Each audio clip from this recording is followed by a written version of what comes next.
जाओ, आज मैं तुम लोगों का इज्जत लूटने नहीं आया, पर मैं तुम लोगों का बेइज्जती जरूर करूंगा। सो जिसको भी मेरे बातों से बुरा लगे वो कमेंट सेक्शन में प्लीज सॉरी लिख के जरूर। सबसे पहले ये बताओ किस किस के घर में आईना है, शीशा, वो जो फेस देखते हो ना तुम लोग अपने, किस किस के पास है? हाथ उठाओ ना, सब लोग हाथ उठाओ।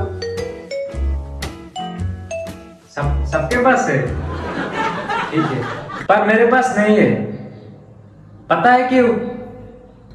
क्योंकि एक टाइम था जब मेरा कॉन्फिडेंस लेवल इतना हाई पे था कि एवरीडे मॉर्निंग, सुबह शाम रात को, हर टाइम में बस खुद को आईने पे देखता था और सोचने लगता था कि भाई मैं कितना क्यूट हूँ, खूबसूरत भी हूँ। फिर ऐसे ही देखते देखते मेरा कॉन्फिडेंस एक दिन ओवर कॉन्फिडेंस में बदल गया और फिर मेरे कॉन्फिडेंस ने मुझे बोला कि भाई तुम इतना क्यूट हो, हैंडसम भी हो, पर सिंगल क्यों? फिर मैंने सोचा भाई मेरे कॉन्फिडेंस ने तो सही बात बोला भाई। फिर दूसरे दिन मैं और मेरा कॉन्फिडेंस डायरेक्ट कॉलेज चला गया और कॉलेज जाके ही उस लड़की को हमने प्रपोज मार दिया। उस लड़की लिटरली भाई, वो लड़की मेरे से ऐसे घूर रहा था, मैं तो वहीं पे खड़ा था, पर मेरा कॉन्फिडेंस का बीपी उस टाइम थोड़ा लो हो रहा था। फिर उस लड़की ने मुझे एक ही लाइन पे जवाब दे दिया भाई कि तेरा इस फेस से मोबाइल का सिस्टम अनलॉक हो जाता है ना, या फेस नॉट रिकॉग्नाइज्ड लिखा हुआ आता है। भाई उस टाइम में साइड में देखा कि मेरा कॉन्फिडेंस वहां पे थे ही नहीं। फिर मैं डायरेक्ट मेरा रूम पे चला आया। रूम आते ही मैं सबसे पहले उस आईने को तोड़ दिया, क्योंकि मुझे लग रहा था कि उस आईने में ही कोई ग्लिच है। पीछे से मेरा रूममेट आया, आके बोल रहा है कि भाई तूने आईना क्यों तोड़ा? क्योंकि उसमें रूममेट का भी आधा हिस्सा था। फिर किसी तरह रूममेट को समझाया। फिर उसने बोला कि भाई ग्लिच आईने पे नहीं है, आईने के ऊपर जो एलईडी लाइट लगा हुआ है उसमें ग्लिच है, और तेरे हाथ में जो ओप्पो का फोन है उसमें कंपनी वालों ने ऑलरेडी कैमरा पे फिल्टर लगा के बेच रहा है। फिर मुझे रियलाइज हुआ कि भाई आज तक मैंने मेरा रियल फेस देखा ही नहीं। उसके बाद मैं लड़कियों के ऊपर रिसर्च करना शुरू कर दिया। फिर एक लड़की को अपना बेस्ट फ्रेंड भी बना लिया। फिर उस लड़की से मुझे पता चला, उस लड़की ने मुझे प्यार से समझाया कि हार्ट के अंदर कितने चैम्बर होता है?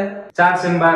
वो होता है ना एट्रियम वेंट्रिकल वाला, लेफ्ट राइट अपर लोअर, 4 कमरे होते हैं। 4 कमरे में वो लोग अलग अलग कमरे में अलग अलग लड़के को रखते हैं। पहले कमरे में जो लोग रहता है उसको वो लोग प्रायोरिटी देता है, और दूसरे कमरे वालों को फ्रेंड जोन में रखता है, और तीसरे कमरे में जो लोग रहते हैं वो लोग लड़कियों का कंफर्ट होता है, और चौथे वालों में उसके सीक्रेटली पसंदीदा लड़का और एक्स रहता है। फिर मैंने उससे पूछा इनमें से मैं कौन सा कमरे में हूँ? वो बोल रहा है कि मेरे गेट के सामने जो वॉचमैन रहता है तुम उसके साथ हो। बोलो मैं तो क्या क्या सोच रहा था। हम लड़के होते ही सीधे सीधे है ना, हमारी कोई लड़की अगर स्टोरी में लाइक कर दिया तो वही हम लोगों के लिए बहुत बड़ी बात हो जाती है। और ये लड़कियां, और फिर बोलता है कि भाई true love does not exist. बहन लव तो एग्जिस्ट करता है पर तुम्हारी लॉयलिटी एग्जिस्ट नहीं करती। और इस तरफ मेरा कुछ दोस्त ऐसा भी है जो लोग बोलता है कि भाई तू गर्लफ्रेंड क्यों नहीं बना रहा? भाई आप इन्हें कौन समझाए कि मैं हर साइड से ट्राई कर चुका हूँ पर नहीं, मुझसे नहीं हो पा रहा।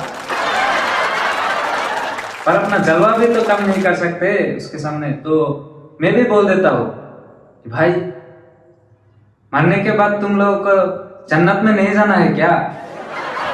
तुम लोगों को नरक में जाना है क्या? शादी से पहले ये सब चीजें शोभा नहीं देता, भगवान कभी माफ नहीं करेगा, इसलिए मैं लड़की से दूरी रहता। भाई अब होगा असली खेल शुरू। इससे पहले मैं अपना सनग्लास लगा लेता हूँ। देखो भाई मैं सुना हूँ कि स्टैंड अप कॉमेडी देखने वाले का आईक्यू थोड़ा हाई होता है, तो मैं आज आप लोगों का आईक्यू टेस्ट करने वाला हूँ। बस मुझे पापा मत बुलाना यार। शुरू करते हैं। मैं जो भी बोलने के लिए बोलूंगा मेरे साथ बोलना है, ठीक है?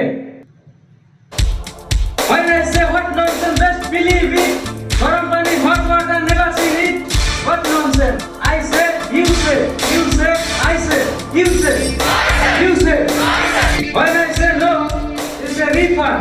No, no. When I say hi dad, you say proud of you. Hi dad. When I say you say you. Who's your daddy? बोल दिया पापा। अरे भाई मैं शादी ही नहीं किया और तुम लोग मुझे पापा बुला रहे हो। जो भी है भाई, मजा आ गया। और मेरे उस फ्रेंड के दिल में जो 4 चैम्बर में जो लोग रहता है ना, उनके लिए मैं एक लाइन बोलना चाहता हूँ।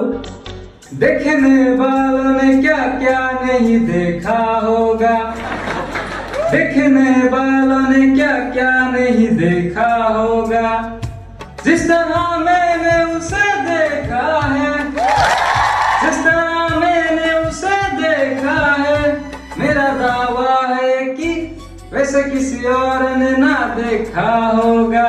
Thank you, thank you.